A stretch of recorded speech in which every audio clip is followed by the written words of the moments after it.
and I think it's Ikoria, right? Yeah, Ikoria for Godzilla. So the Godzilla artwork, I want to pull a couple of these up as we look at them. I don't know. So here we'll just go ahead and be broad here.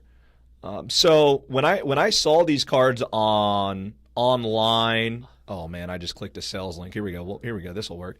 But when I started looking at some of the artwork for some of these, oh my goodness, guys! Yeah, it's beautiful, right? Like it's actually unbelievable. I think what I'm gonna do here is for those of y'all at home that might be watching this. Let me see if I can go ahead and show you guys a little bit of this real quick. But yeah, what did you think of this new artwork, man? I loved it. I'll give you a little quick backstory about Godzilla. So my dad, growing up, used to watch what was called The Big Show when he was like younger. It basically was all the old classic monster movies. Okay. And so he told me about this as I got older. And I remember when I was 3. Now, this is weird. I remember this. I was in a Salvation Army, and I bought my parents bought me this giant 3-foot rubber Godzilla that was like $2. He's like 3 feet tall. Okay. He's like rubber and plastic. I think he's plastic. Yeah, he's plastic. By the way, I still have it to this day. That sucker has survived Roman candles, M80s, bottle rockets, you name it. He has taken down like every toy I've ever had. He's the man. And I grew up loving Godzilla.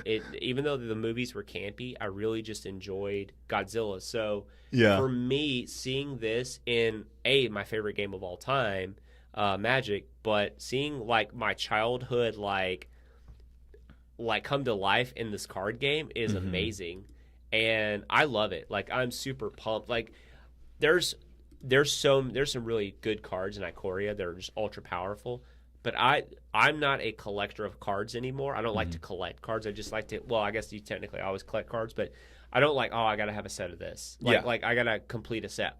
This is the first time I'm like, I actually want this entire set. That's awesome. It is, and so there was one Godzilla. There was Space Godzilla Death Corona, right? So, oh no, I remember seeing this. Yeah.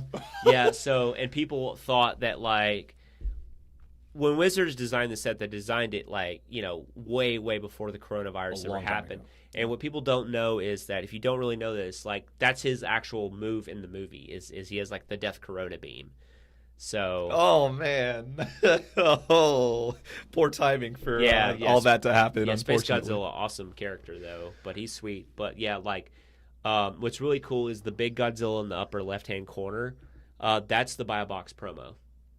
So if you buy a box from your local LGS, you get one of those, dude. And the card's super sweet too.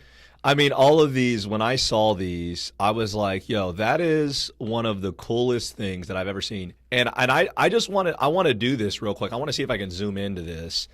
But if you even look at the card close enough, dude, they have jets on a Magic the Gathering. They have fighter jets. There's jets flying around Godzilla here. And they found a way to hold on, let me slide that over. There we go. Yeah, make sure you can see that.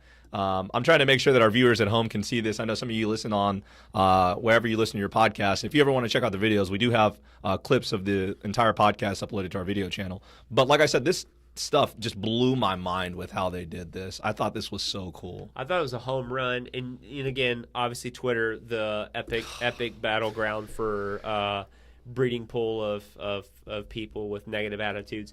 And they're complaining like, oh, this set's terrible. It has nothing for the, quote, competitive person. And I'm just like, well, maybe this set wasn't designed for you. Did you ever think about that? Did you ever think about that, like, not every Magic set has to be what you're trying to ladder with on Arena?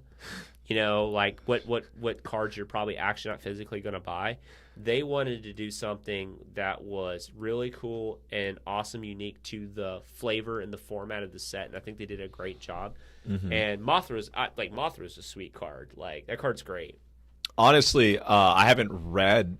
I don't think I've read any of them, unfortunately. Yeah, and I know all these characters, so I've actually seen every movie these characters have been in. Baby Godzilla is dope. Like, the fact that you put Baby Godzilla in the card game, like, he's awesome. Hold on, where's Baby Godzilla? Have I passed it yet? Yeah, he's the little blue frog. Yeah. Oh man. And the cards that they're typically the Godzilla cards, not all of them, they're pretty good. Like, Like Baby Godzilla is just a really good card, like by himself for the flavor of this set, and that's what makes him really cool. So let me see if I can zoom into Baby Godzilla there. I'm trying to. Yeah, man. Like I said, I just saw this and I was like, yo, shout out to Magic for finding a way to have this collaboration, because you know that there's a lot of loopholes that I'm sure that they had to drop through in terms of copyright and all that too. well, so they since like I guess they produce the gaming stuff, like a lot of the board games and like because Hasbro's a big company. Yeah. People just think it's Magic the Gathering D&D, and that's not true. They have Transformers. It's Hasbro. Yeah, it's Hasbro. So they had like I think the distribution rights to Jenga, but they don't own Jenga. Toho owns Jenga. Toho owns Godzilla. I didn't know that. So that's and I could be like misquoting like the minutia of it, but that's basically how they were able to like work this out. And they basically presented this, and they were like, "We would really love to do this, and it would be an awesome way to like pay homage to Godzilla." And what people I don't know if people realize this, but this year was obviously the 2020 Olympics. This was a huge year for Japan because the 2020 Olympics was being hosted by none other than Goku himself. Like, you know, we don't think about that kind of stuff in our culture, but to them, they're anime characters. That's their legends of their culture. They're the most, to me, the most intimate culture in the world with what they create. Obviously, Godzilla being one of them. This was supposed to be a huge year for Tokyo and Japan in general, because you have Godzilla, you have the return of Bleach, you have the Olympics with Goku, Naruto, Luffy, Sailor Moon. All that stuff was supposed to be going on. This was supposed to be like a really great year for them. And if you go back and you look at the biggest Magic sets, they're always tied to some other big release in the world. When War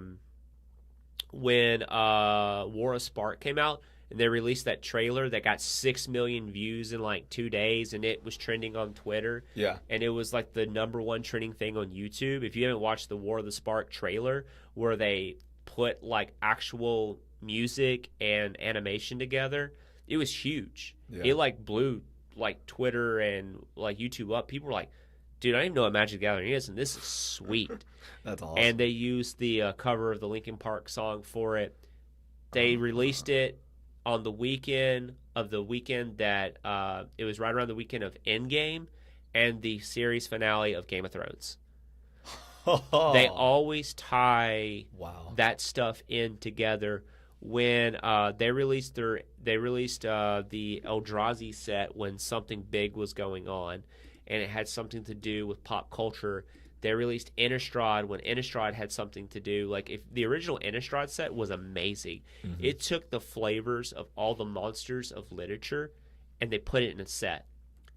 And people don't think about that. And they used references from different movies. I bet no one has ever even watched the movie Brotherhood of the Wolf. But there's Magic cards that are based out of that movie. And it's a French film. That's wild. And they use so much stuff. They use Walking Dead references. Like, it was amazing how they did that.